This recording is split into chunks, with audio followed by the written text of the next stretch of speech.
Hello বন্ধুরা, আজ আমি আবারও চলে এসেছি নতুন একটি ইনফরমেটিভ ভিডিও নিয়ে।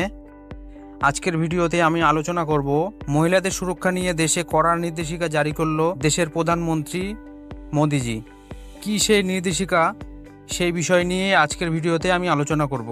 আজকের ভিডিওটি শুরু করার আগে আপনি যদি এই চ্যানেলে নতুন হয়ে থাকেন তবে চ্যানেলটিকে সাবস্ক্রাইব করে পাশে থাকা বেল আইকনটি প্রেস করে দেবেন, যাতে আমি এই ধরনের ইনফরমেটিভ ভিডিও যখনই আপলোড করি সবার প্রথমে নোটিফিকেশান আপনার কাছে পৌঁছায়। তো বেশি দেরি না করে আজকের ভিডিও শুরু করা যাক। আমরা আমাদের দেশকে মা বলে সম্বোধন করি, কিন্তু আমরা কি সত্যি ভারত মার যোগ্য সন্তান হতে পেরেছি? যে দেশের হাসপাতালের মাটিতে নিজ শিক্ষাগণে তরুণী ছাত্রীর এই রকম পরিণতি হয়, সেই দেশকে কি ভারত বলে? এই ঘটনা আমাদের সবাইকে নতুন করে ভাবতে বাধ্য করেছে।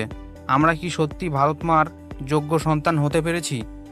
আমরা শোকাহত, আমরা ক্রুদ্ধ এবং আমরা নির্ভীক, কারণ আমরা জানি আমাদের ভারত মা আরও ভালো কিছু পাওয়ার যোগ্য। আমাদের এই দেশে কোনো নির্ভুল স্বর্গ নয়, তবু আমরা এটিকে ভালোবাসি, কারণ আমরা জানি পরিবর্তন সম্ভব। 15ই আগস্ট স্বাধীনতা দিবস উপলক্ষে নরেন্দ্র মোদী লালকেল্লায় নিজের বক্তব্য প্রকাশের সময় মহিলাদের সুরক্ষা নিয়ে বিশেষ ঘোষণা করেন।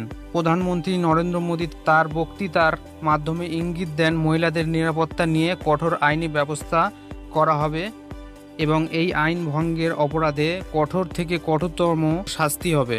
মাননীয় প্রধানমন্ত্রী কি জানিয়েছে সেটা জেনে নেওয়া যাক। প্রধানমন্ত্রী নরেন্দ্র মোদী সম্প্রতি লালকেল্লা থেকে নারীদের বিরুদ্ধে অত্যাচার এবং ধর্ষণের বিরুদ্ধে তার গম্ভীর উদ্বেগ প্রকাশ করেছেন।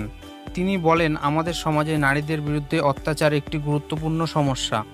আমরা এই ক্ষোভ অনুভব করতে পারি এবং দেশ, সমাজ ও রাজ্য সরকারগুলিকে তদন্ত অপরাধীদের দ্রুত শাস্তির ব্যবস্থা করতে হবে। মোদী আরও বলেন যে যখন নারীদের উপর অত্যাচারের ঘটনা ঘটে তখন তা ব্যাপকভাবে আলোচিত হয়, কিন্তু অপরাধীদের শাস্তি দেওয়ার বিষয়টি প্রায় সীমিত আলোচনা হয়। তিনি আরও বলেন যে অপরাধীদের শাস্তি হলে তা সমাজে বিস্তৃত আলোচনার বিষয় হওয়া উচিত, যাতে ভবিষ্যতে অন্যরা বুঝতে পারে যে এর ফলাফল হতে পারে মৃত্যুদণ্ড, যা একটি ভয়াবহ সতর্কবার্তা হিসেবে কাজ করবে।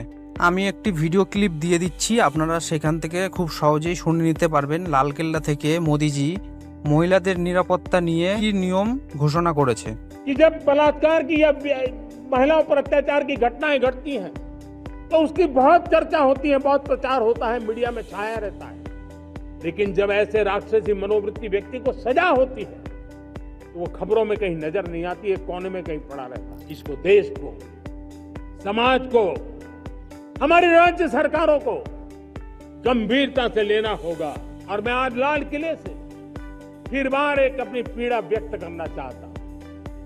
एक समाज के नाते हमें गंभीरता से सोचना होगा कि हमारी माताओं, बहनों, बेटियों के प्रति जो अत्याचार हो रहे हैं,